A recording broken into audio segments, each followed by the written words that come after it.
आज का हमारा लेक्चर पुराने लेक्चर की कॉन्टिन्यूटी पर मबनी है जो कि मास इफेक्ट एंड बाइंडिंग एनर्जी था, जिसमें हमने ये देखा था कि जो इंडिविजुअल प्रोटॉन्स और न्यूट्रॉन्स हैं उनका जो मिला के मास है उसको माइनस अगर कर दें हम न्यूक्लियस के मास से तो उसको हम कहते हैं मास डिफेक्ट। और वो जो मास डिफेक्ट है वो असल में अपेयर होता है एनर्जी की फॉर्म में, और उस एनर्जी को हम क्या कहते हैं, बाइंडिंग एनर्जी। जबकि बाइंडिंग एनर्जी क्या होती है कि वो एनर्जी है जो कि न्यूक्लियस को न्यूट्रॉन और प्रोटॉन जिससे मिलकर वो बना होता है उसमें तोड़ने के लिए चाहिए होती है। फिर उसके बाद हमने ये देखा था कि हम मास डिफेक्ट को इस मैथमेटिकल एक्सप्रेशन से कैलकुलेट कर सकते हैं। उसके साथ साथ फिर हमने आयरन के लिए कैलकुलेशन स्टार्ट की थी और हम फाइनल इस रिजल्ट पर पहुंचे थे कि आयरन का जो मास डिफेक्ट है वो 8.68 multiply by 10 to the raise power minus 28 kilogram निकल कर आया था। तो आज सबसे पहले हम इस मास डिफेक्ट की मदद से जो आयरन का है उससे जो बाइंडिंग एनर्जी है आयरन की उसको कैलकुलेट करेंगे। और उसको कैलकुलेट करने के लिए लास्ट लेक्चर में हमने देखा था कि हमने बाइंडिंग एनर्जी का एक्सप्रेशन जो पढ़ा था वो असल में आइंस्टाइन की जो फेमस एनर्जी मास इक्वेशन है जिसके मुताबिक एनर्जी मास में कन्वर्टेबल है और मास एनर्जी में। तो ये जो मास डिफेक्ट था यानी कि जो मास की कमी थी वो एनर्जी की फॉर्म में अपेयर होगी और वो जो एनर्जी की फॉर्म होगी वो एक्चुअली बाइंडिंग एनर्जी है। तो अब हम इस एक्सप्रेशन का इस्तेमाल करके उस बाइंडिंग एनर्जी को एक्चुअली कैलकुलेट कर सकते हैं। चूंकि हम बाइंडिंग एनर्जी कैलकुलेट कर रहे हैं तो ई तो एनर्जी के लिए यूज होता है, लेकिन अगर यहाँ पर हम एक खाली स्मॉल सिंबल बी लगा दें तो ये इससे रिप्रेजेंटेशन हो जाएगी हम बात कर रहे हैं बाइंडिंग एनर्जी की, ताकि थोड़ी सी आसानी हो जाए रिप्रेजेंटेशन को समझने के लिए। अब हम क्या करेंगे कि यहाँ पर जो मास डिफेक्ट है उसकी जगह वो जो आयरन का मास डिफेक्ट है वो पुट करेंगे, जो कि एक्चुअली कितना आया था हमारे पास 8.68 multiply by 10 to the raise power minus 28 kilogram. जबकि यहाँ पर जो c है ये एक्चुअली स्पीड ऑफ लाइट है, यानी कि ये वो रफ्तार है जिसके साथ रोशनी वैक्यूम में ट्रैवल करती है, जो कि 3 multiply by 10 to the raise power 8 metre पर सेकंड है। और इसका चूंकि यहाँ पर स्क्वायर है तो फिर हम यहाँ पर भी क्या कर लेंगे, इसका स्क्वायर कर लेंगे।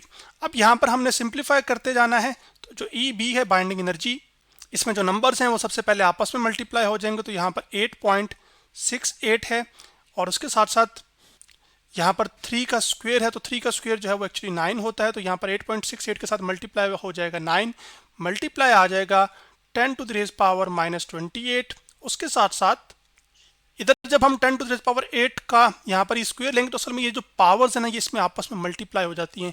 तो इनकी जो बेसिस हैं वो असल में ये बन जाएगा 10 to the raise power 8 two होता है 16।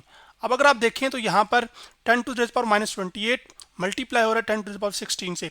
दोनों की बेसिस सेम है और आपस में चूंकि मल्टीप्लाई हो रहे हैं तो मैथमेटिक्स का रूल ये है कि जब बेसिस सेम हो और आपस में मल्टीप्लाई हो रही हो दो क्वांटिटीज तो असल में उनकी पावर्स को ऐड करके एक ही बेस में लिखा जा सकता है। तो माइनस 28 प्लस हमारे पास 16 आ जाएगा।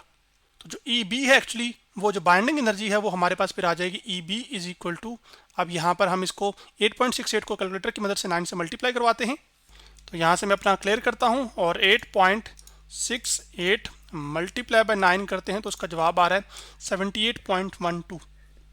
तो जो बाइंडिंग एनर्जी निकल कर आ रही है 78.12 multiply by 10 to the raise power, यहाँ पर माइनस 28 है, माइनस 28 प्लस 16 एक्चुअली होता है माइनस 12। और चूंकि यहाँ पर आप ये देख रहे हैं कि जो मास है उसको किलोग्राम में मेजर किया गया था, जबकि जो c है जो कि स्पीड ऑफ लाइट है वो मीटर पर सेकंड में, तो स्टैंडर्ड यूनिट्स में। तो जो एनर्जी का जो स्टैंडर्ड यूनिट है वो असल में जूल है। तो यहाँ पर जो बाइंडिंग एनर्जी है वो 78.12 multiply by 10 to the raise power minus 12 joule निकल कर आई है। अब चूंकि हम एटॉमिक लेवल पे बात करें तो वहाँ पर एनर्जी को हम जूल की बजाय इलेक्ट्रॉन वोल्ट्स में एक्सप्रेस करते हैं। तो फिर हम ये करेंगे कि इस जूल में जो एनर्जी दी गई है इसको इलेक्ट्रॉन वोल्ट में कन्वर्ट करेंगे। तो सबसे पहले इस एनर्जी को जूल से इलेक्ट्रॉन वोल्ट में कन्वर्ट करने के लिए एक्चुअली इसका तरीकेकार ये है कि असल में इस नंबर को डिवाइड करना पड़ेगा 1.60। तो ये डिवीजन का साइन है, किससे डिवाइड करना है, 1.602 multiply by 10 to the raise power minus 19 से। तो जो एनर्जी जूल में दी गई है वो एक्चुअली इलेक्ट्रॉन वोल्ट में कन्वर्ट हो जाएगी। तो इसको मैं यहाँ से कॉपी करता हूँ और इसको यहाँ पर मैं ले आया हूँ, ठीक है। अब इस नंबर से हमने इसको डिवाइड करना है तो मैं यहाँ पे मैं इस नंबर से डिवाइड कर दूंगा। यहाँ पे सॉरी इलेक्ट्रॉन वोल्ट नहीं लिखना चाहिए, असल में जब डिवाइड करेंगे तो वो जूल किस में कन्वर्ट हो जाएगा, इलेक्ट्रॉन वोल्ट में। तो यहाँ पर ये चीज़ आ गई। अब सिंप्लीफिकेशन हम कर लेते हैं और इसका आंसर देख लेते हैं। तो जो ई बी है यानी कि बाइंडिंग एनर्जी है इलेक्ट्रॉन वोल्ट में, यहाँ पर 78.12 है, इसको हम डिवाइड करेंगे 1.602 के साथ तो जवाब हमारे पास आ जाता है 48.76 multiply by 10 to the raise power, यहाँ पर आ जाएगा। इन दोनों की बेसिस असल में सेम है, ये नीचे से जब ऊपर जाएगा तो पावर पॉजिटिव हो जाएगी, तो बेसिस सेम पावर जेड, तो -12 + 19 आ जाएगा, और -12 + 19 एक्चुअली होता है +7। तो यहाँ पे सिंप्लीफाई करके हम लिख लेते हैं 10 टू द रेज पावर 7। तो इतनी बाइंडिंग एनर्जी होगी इलेक्ट्रॉन वोल्ट में। अब इसी इलेक्ट्रॉन वोल्ट को हम, इलेक्ट्रॉन वोल्ट में एनर्जी बहुत ज़्यादा लग रही है, तो हम इसको एक और स्टैंडर्ड यूनिट जो कि मेगा इलेक्ट्रॉन वोल्ट है उसमें कन्वर्ट कर लेते हैं। तो अब हम कन्वर्ट करेंगे इलेक्ट्रॉन वोल्ट को मेगा इलेक्ट्रॉन वोल्ट में। तो इलेक्ट्रॉन वोल्ट से मेगा इलेक्ट्रॉन वोल्ट में जाने के लिए एक्चुअली आपको डिवाइड करना पड़ेगा 10 टू द रेज पावर 6 से, क्योंकि एक मेगा इलेक्ट्रॉन वोल्ट में 10 to the raise power 6 electron volt होते हैं। तो चूंकि हम छोटे यूनिट से बड़े यूनिट में जा रहे हैं तो फिर हमें डिवीजन करनी पड़ती है। तो ई बी यानी कि जो बाइंडिंग एनर्जी है डिवाइडेड बाय यहाँ पर आ जाएगी वो असल में 48.76 और multiply by 10 to the raise power 7, और उसके बाद डिवीजन में यहाँ पर आ जाएगा 10 टू द रेज पावर 6। साथ आ जाएगा इलेक्ट्रॉन वोल्ट, अब रिप्लेस हो जाएगा किससे, मेगा इलेक्ट्रॉन वोल्ट से। मेगा के लिए हम यूज़ करते हैं कैपिटल M, साथ इलेक्ट्रॉन के लिए E और वोल्ट के लिए V। अब इसको सिंप्लीफाई करेंगे तो इन दोनों की बेसिस सेम, तो नीचे से जब ये ऊपर जाएगा तो पावर एक्चुअली नेगेटिव हो जाएगी, तो आपके पास आ जाएगा 48.76 multiply by 10 to the raise power 1, या फिर आप 10 कह सकते हैं, मेगा इलेक्ट्रॉन वोल्ट। और जब इस आप 48.76 को मल्टीप्लाई करेंगे 10 से तो वो आ जाएगा 487.6 मेगा इलेक्ट्रॉन वोल्ट। तो मैं यहाँ पे लिख भी देता हूँ 487.6 मेगा इलेक्ट्रॉन वोल्ट। तो ये हमारे पास बाइंडिंग एनर्जी आयरन की निकल कर आ चुकी है मेगा इलेक्ट्रॉन वोल्ट में। तो यहाँ से हमने एक स्टेप बाय स्टेप प्रोसीजर सीख लिया कि कैसे आप जो है वो मैस्ट इफेक्ट का इस्तेमाल करके बाइंडिंग एनर्जी कैलकुलेट कर सकते हैं। वो बाइंडिंग एनर्जी जूल में आएगी, जूल से आप कन्वर्जन करेंगे उसकी इलेक्ट्रॉन वोल्ट में, और इलेक्ट्रॉन वोल्ट से फिर आप उसको मेगा इलेक्ट्रॉन वोल्ट में कन्वर्ट कर सकते हैं। अब हम आगे बढ़ते हैं।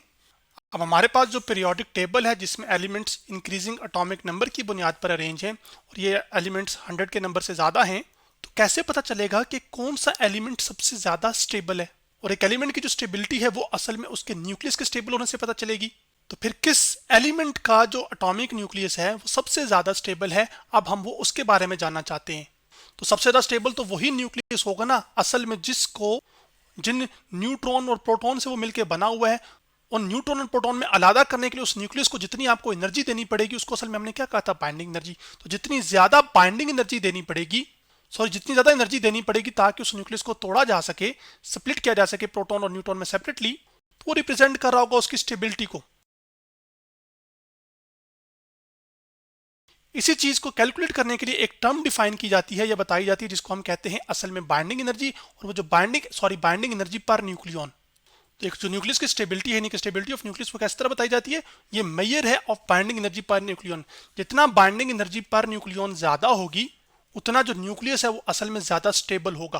तो बाइंडिंग एनर्जी को असल में हम रिप्रेजेंट करते हैं ईबी से, जबकि न्यूक्लियन नंबर हम कहते हैं न्यूट्रॉन और प्रोटॉन को मिला के जो नंबर हासिल होता है उसको हम न्यूक्लियन नंबर कहते हैं, यानी कि जो मैस नंबर है उसको हम न्यूक्लियन नंबर भी कहते हैं। तो जितनी आपके पास ये जो रेशो है बाइंडिंग एनर्जी और न्यूक्लियन नंबर, ये असल में जितनी ज़्यादा होगी ये रेशो एक्चुअली वो उतना ज़्यादा स्टेबल हमारे पास वो न्यूक्लियाई होगा। और जितनी कम बाइंडिंग एनर्जी पर न्यूक्लियन होगी उतना लेस स्टेबल एक्चुअली हमारे पास वो एटॉमिक न्यूक्लियाई होगा। तो अगर मिसाल के तौर पर हम आयरन की बात करें तो जो आयरन की हमने बाइंडिंग एनर्जी निकाली है वही बाइंडिंग एनर्जी पर अब हम न्यूक्लियन निकालने लगे हैं आयरन के लिए। पर न्यूक्लियन का मतलब है एक सिंगल न्यूट्रॉन या प्रोटॉन, उसको स्प्लिट करने के लिए जितनी एनर्जी चाहिए होगी उसको असल में हम कह रहे हैं बाइंडिंग एनर्जी पर न्यूक्लियन, और वो इस रेशो से हासिल होगी। जबकि यहाँ पर आपके पास जो बाइंडिंग एनर्जी है उसकी वैल्यू हम पुट करेंगे आयरन के लिए जो कि कितनी है 487.6 मेगा इलेक्ट्रॉन वोल्ट। तो यहाँ पर 487.6 मेगा इलेक्ट्रॉन वोल्ट आ जाएगी। उसके बाद डिवीजन में हमारे पास यहाँ पर न्यूक्लियन नंबर है जो कि असल में आयरन के लिए 56 है, क्योंकि न्यूट्रॉन और प्रोटॉन का जो सम है मिला के आयरन में वो 56 है। तो 487.6 को हम डिवाइड करेंगे 56 से, तो जो बाइंडिंग एनर्जी पर न्यूक्लियन है आयरन के लिए वो कैलकुलेट हो जाएगी। तो आपके सामने मैं यहाँ पर 487.6 को डिवाइड करूँगा 56 के साथ, तो जवाब हमारे पास आ रहा है 8.7। तो जो बाइंडिंग एनर्जी पर न्यूक्लियन है फॉर आयरन वो एक्चुअली 8.7 है, 8.7 मेगा इलेक्ट्रॉन वोल्ट। और इसी तरह तमाम बाकी एलिमेंट्स के लिए भी ये जो बाइंडिंग एनर्जी पर न्यूक्लियन है इसको निकाला गया या कैलकुलेट किया गया, तो ये देखा गया कि जो बाइंडिंग एनर्जी पर न्यूक्लियन है वो आयरन के लिए ही सबसे ज़्यादा निकल कर आई। इससे ही साबित हुआ कि जो आयरन है ये इसका जो न्यूक्लियस है वो असल में मोस्ट स्टेबल है। और मोस्ट स्टेबल न्यूक्लियाई होने की वजह से इसका मतलब है कि इसके जो आयरन के जो न्यूक्लियाई है उसको न्यूट्रॉन और प्रोटॉन में अलग अलग करने के लिए आपको जो बाइंडिंग एनर्जी देनी पड़ेगी वो असल में ज़्यादा होगी सबसे। बाइंडिंग एनर्जी मुझे नहीं कहना चाहिए, यहाँ पर जो एनर्जी आपको सप्लाई करनी पड़ेगी ताकि आप आयरन का जो न्यूक्लियस है उसको स्प्लिट कर सकें प्रोटॉन और न्यूट्रॉन में, वो एनर्जी सबसे ज़्यादा आयरन के लिए होगी। और वो एनर्जी आयरन की बाइंडिंग एनर्जी के बराबर होनी चाहिए। उससे जो एक्स्ट्रा एनर्जी होगी वो असल में फिर प्रोटॉन और न्यूट्रॉन की मोशन के लिए इस्तेमाल होगी। अब हम आगे बढ़ते हैं और मैं आपको एक बाइंडिंग एनर्जी पर न्यूक्लियन और न्यूक्लियन नंबर का यानी कि मास नंबर का एक ग्राफ दिखाता हूँ और वहां से भी चीज़ों को एक्सप्लेन करता हूँ। तो यहाँ पर मैं आपके सामने ये binding energy per nucleon versus mass number का ग्राफ ले आया हूँ, जिसको हम न्यूक्लियन नंबर भी कह सकते हैं, जिसमें एक्स एक्सिस पर मास नंबर को प्लॉट किया गया है जबकि वाई एक्सिस पर बाइंडिंग एनर्जी पर न्यूक्लियन को प्लॉट किया गया है।